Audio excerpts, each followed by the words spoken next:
तो आज हम जानेंगे गोल्ड स्टैंडर्ड के बारे में, यानी कि कंट्री की करेंसी को गोल्ड से अटैच कर दिया जाता है इस गोल्ड स्टैंडर्ड के अंतर्गत।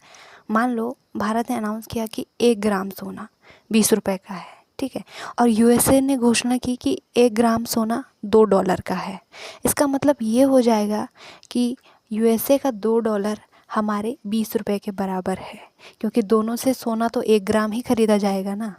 तो इस तरह देशों को एक दूसरे की मुद्रा का लेन देन करके व्यापार करने में कोई दिक्कत नहीं होगी, क्योंकि उन्हें पता है कि इन करेंसी को गोल्ड में कन्वर्ट किया जा सकता है। लेकिन समय के साथ ये चिंता थी कि एक कंट्री कहीं इतने पैसे ना छाप दे कि गोल्ड से कन्वर्ट ही ना हो पाए। तब यह रूल आया कि एक देश उतना ही पैसा छाप सकती है जितना कि उसके पास गोल्ड रिजर्व है।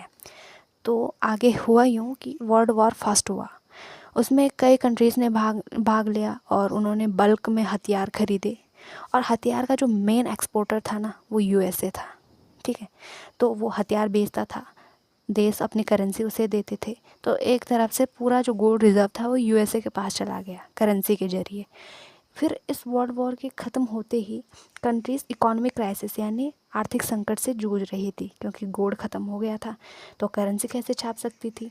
फिर दूसरा वर्ल्ड वॉर शुरू हुआ, फिर दुनिया के लगभग सारे देश कंगाल हो गए, ठीक है। यूएसए का गोल्ड रिजर्व आसमान छू रहा था, क्योंकि मेन एक्सपोर्टर था हथियारों का, तो उसके पास इतने गोल्ड रिजर्व हो गए कि एकदम आसमान छू रहे थे उसके गोल्ड प्राइस। ऐसे में गोल्ड स्टैंडर्ड पॉसिबल नहीं था। ये जो गोल्ड स्टैंडर्ड पॉलिसी थी कि कंट्री की करेंसी को गोल्ड से अटैच कर दिया गया, ये पॉसिबल नहीं था।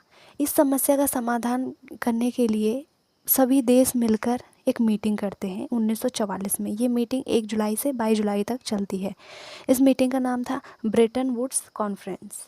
इस मीटिंग में क्या होता है कि जो आईएमएफ है, इंटरनेशनल मॉनेटरी फंड, और आईबीआरडी यानी international bank for research and development, जिसको आज के टाइम पे वर्ल्ड बैंक कहा जाता है, उसकी स्थापना हुई, ठीक है। जो आईबीआरडी था उसका काम था वर्ल्ड वॉर 2 में ख़त्म हुई कंट्रीज़ को रिबिल्ड करना। ख़त्म हुई का मतलब एक तरह से जो तहस नहस हो चुकी थी कंपनियां, उनको रिबिल्ड करने का काम करना था आईबीआरडी ने।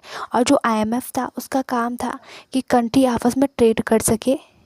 ये मीटिंग इसलिए रखी गई थी। तो ये डिसाइड किया गया कि कंट्रीज़ यूएस डॉलर में ही आपस में ट्रेड करें, क्योंकि यूएसए के पास इतना गोल्ड रिजर्व था कि वो यूएस गोल्ड के डॉलर प्रिंट करके ऑल ओवर वर्ल्ड में सर्कुलेट कर सकता था। उसी दिन यूएसए ने भी अनाउंस किया कि कोई भी आकर यूएस डॉलर को गोल्ड में कन्वर्ट कर सकता है। तो इस तरह से आप देखेंगे किस तरह यूएसए एक सुपर पावर बना, उसकी करेंसी वर्ल्ड लेवल पे पहुंची। तो ये थी सारी कहानी। अगर आपको पसंद आई है तो लाइक कर देना।